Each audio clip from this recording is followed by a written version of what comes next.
नमस्कार प्रिय दर्शकों, स्वागत है आपका मेरे YouTube चैनल एस्ट्रोलॉगर के शर्मा में। दोस्तों, अगर आप मेरे चैनल पे नए हैं तो प्लीज़ चैनल को सब्सक्राइब कीजिए और बेल आइकन को ज़रूर प्रेस कर लीजिए, जिससे कि मेरे आने वाले वीडियोज़ की नोटिफिकेशन आपको सबसे पहले मिल सके। दोस्तों, मैं मेरे हर वीडियो में आपको बताता हूं कि अगर आप ज्योतिष सीखना चाहते हैं, ज्योतिष को आप रुचि या एक व्यवसाय के रूप में सीखकर समाज में आप अपनी अलग पहचान बनाना चाहते हैं, तो दोस्तों ये YouTube चैनल आपके लिए बहुत उपयोगी सिद्ध हो सकता है।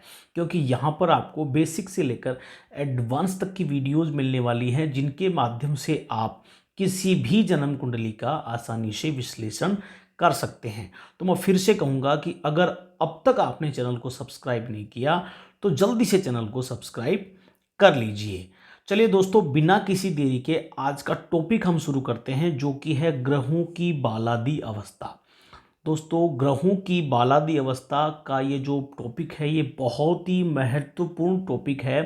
क्योंकि इस टॉपिक को जानने के बाद में आपका एक जन्म कुंडली का विश्लेषण का एक बहुत ही बड़ा टॉपिक क्लियर हो जाएगा, जिससे कि आप एक सटीक विश्लेषण कर पाएंगे। दोस्तों, इसके बारे में समझ लेते हैं कि ग्रहों की जो बालादी अवस्था है, अर्थात बाल, तरुण, युवा, वृद्ध और मृत, ये अवस्थाएं मैंने यहाँ पर लिखी हैं।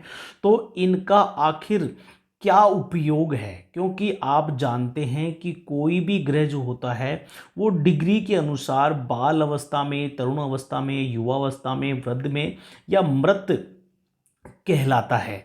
अब आप अगर मान लो कोई जन्म कुंडली का विश्लेषण करते हैं और आपके सामने आप कोई जन्म कुंडली आती है, वहाँ पर किसी भी ग्रह की आपको स्थिति बहुत अच्छी लग रही है, लेकिन आपको लगता है कि फिर भी वह ग्रह अच्छे फल नहीं दे पा रहा है, तो आपको उसकी डिग्री चेक करनी होती है और वहाँ पर आपको पता चलता है कि वह ग्रह किस स्थिति में है।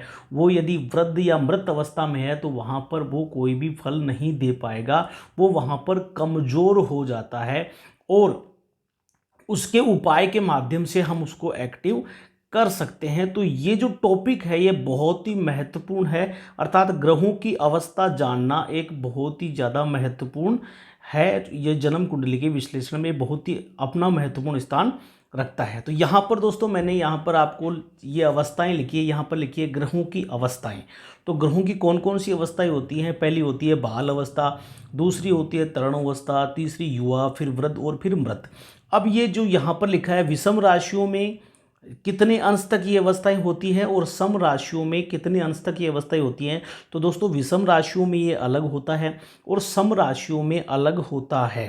तो इसके अनुसार हम जानेंगे कि कितने डिग्री तक विषम में कितने डिग्री तक बाल अवस्था होती है और सम में कितनी डिग्री तक बाल अवस्था होती है। तो ये हम यहाँ पर जानने वाले हैं। तो सबसे पहले हम सम और विषम राशियों के बारे में जानेंगे। तो आपको दोस्तों सम और विषम राशियों का ज्ञान जरूर होना चाहिए, जिसी के माध्यम से आप ये जो बालादी अवस्था है उसका विश्लेषण कर पाएंगे। क्योंकि अगर आपको राशियों के क्रम याद नहीं है, आपको सम राशि कौन सी होती है, विषम राशि कौन सी होती है, इनका ज्ञान नहीं है, तो निश्चित रूप से आप यह विश्लेषण नहीं कर पाएंगे। तो ये पिछले वीडियोज़ में मैंने आपको राशियों के क्रम के बारे में कई बार बहुत ज़्यादा बताया है कि राशियों का क्रम आपको अच्छी तरह याद होना ही चाहिए, जिससे कि आप किसी भी राशि का क्रम लिखते ही आपको पता हो जाना चाहिए कि ये जैसे 2 नंबर है तो 2 पे वृष राशि आती है, तो तुरंत आपको पता हो जाना चाहिए कि यह क्रम किस राशि का है। तो मैं फिर से एक बार इसको रिपीट कर देता हूँ, जिससे कि आपको ये सरलता से समझ में आ पाएगा। तो चलिए पहले हम विषम राशियां जान लेते हैं कि कौन कौन सी राशियां विषम होती है। तो दोस्तों जैसे मैंने बताया कि विषम संख्या वाली राशियां विषम होती हैं और सम संख्या वाली राशियां सम राशि कहलाती हैं। तो पहले विषम राशियां, तो विषम राशियों के क्रम हैं 1, उसके बाद में 3, उसके बाद में 5, 5 के बाद में 7, 7 के बाद में 9 और 9 के बाद में 11। तो 1 नंबर पे हमारी जो राशि आती है वो राशि होती है मेष, अर्थात मेष जो राशि है वो विषम राशि है। 3 पे आपको पता है कि 3 पे आती है मिथुन राशि। ये मैं जल्दी जल्दी क्यों लिख पा रहा हूँ कि दोस्तों ये राशियाँ मुझे अच्छी तरह याद हैं, इसीलिए मैं लिख पा रहा हूँ। तो आपको मैं फिर से कहूँगा कि राशियों को आप अच्छी तरह याद कर लें। 5 नंबर पे हमारी जो राशि आती है वो आती है सिंह राशि। 7 नंबर पे राशि आती है वो है तुला। तुला के बाद में जो 9 नंबर पे राशि आती है वो आती है धनु, और 11 नंबर पे जो राशि आती है वो आती है कुंभ राशि। तो इस प्रकार से विषम राशि ये कौन कौन सी राशियाँ हो गई? मेष, मिथुन, सिंह, तुला, धनु और कुंभ। दोस्तों अगर आपको वीडियो अच्छा लग रहा है तो प्लीज़ वीडियो को लाइक कर दीजिए और प्यारा सा कमेंट भी कर दीजिए, और अब तक आपने चैनल को सब्सक्राइब नहीं किया तो प्लीज़ चैनल को जल्दी से सब्सक्राइब भी कर लीजिए। अब आगे हम बढ़ते हैं सम राशियों की तरफ। तो सम राशियों के क्रम कौन कौन से हो गए?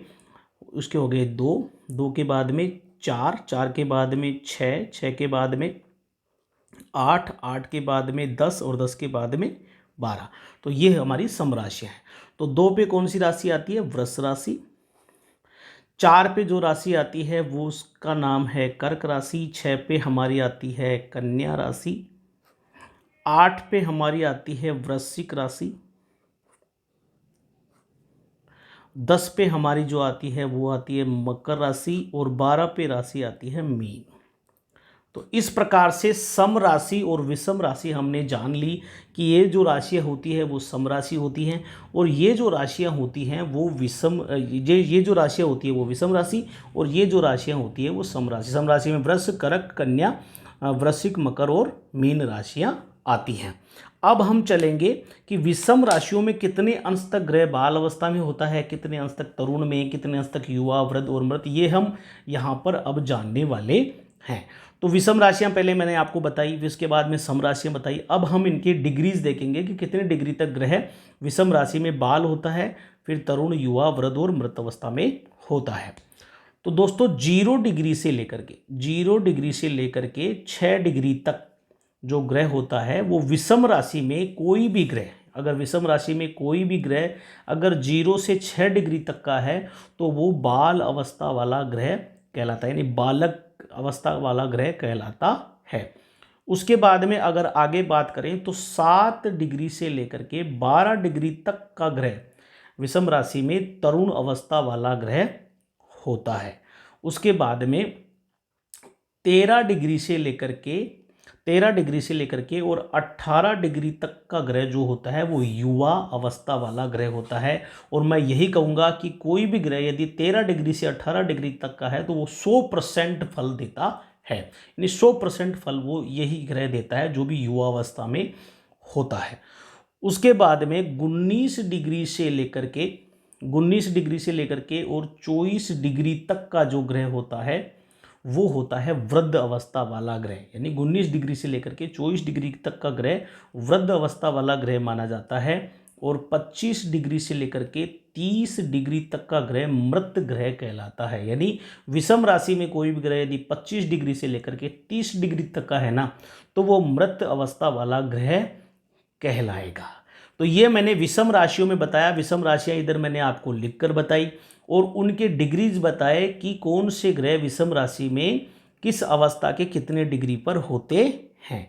अब हम सम राशियों में इनको देखेंगे कि सम राशि में बाल अवस्था कितने डिग्री तक होती है, तरुण अवस्था कितने, युवा, वृद्ध और मृत अवस्था कितने डिग्री तक होती है।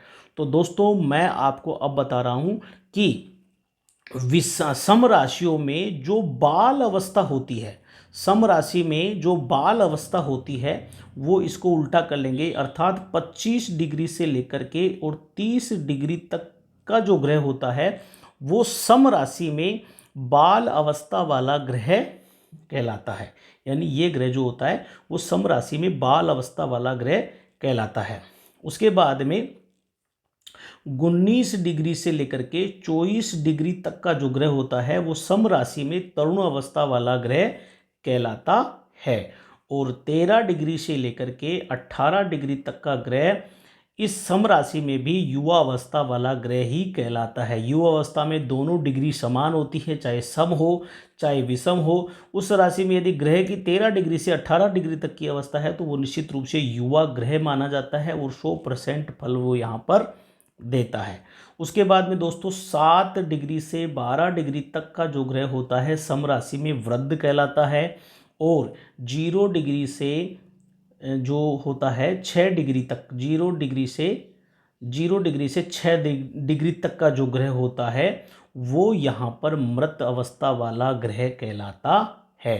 तो इस प्रकार से मैंने आपको विषम राशि की डिग्रियां बताई और सम राशि की डिग्रियां भी मैंने आपको बताई, और ये भी मैंने आपको बताया कि ग्रहों की बालादी अवस्था का क्या फर्क पड़ता है कुंडली के विश्लेषण में, इसका कितना महत्वपूर्ण योगदान है। तो ये बहुत ही महत्वपूर्ण टॉपिक मैंने आपको आज पढ़ाया है। तो दोस्तों, ये वीडियो आपको कैसा लगा मुझे आप ज़रूर कमेंट करके बताइए, और जाते जाते वीडियो को लाइक कीजिए और ज़्यादा से ज़्यादा लोगों को शेयर ज़रूर कीजिएगा।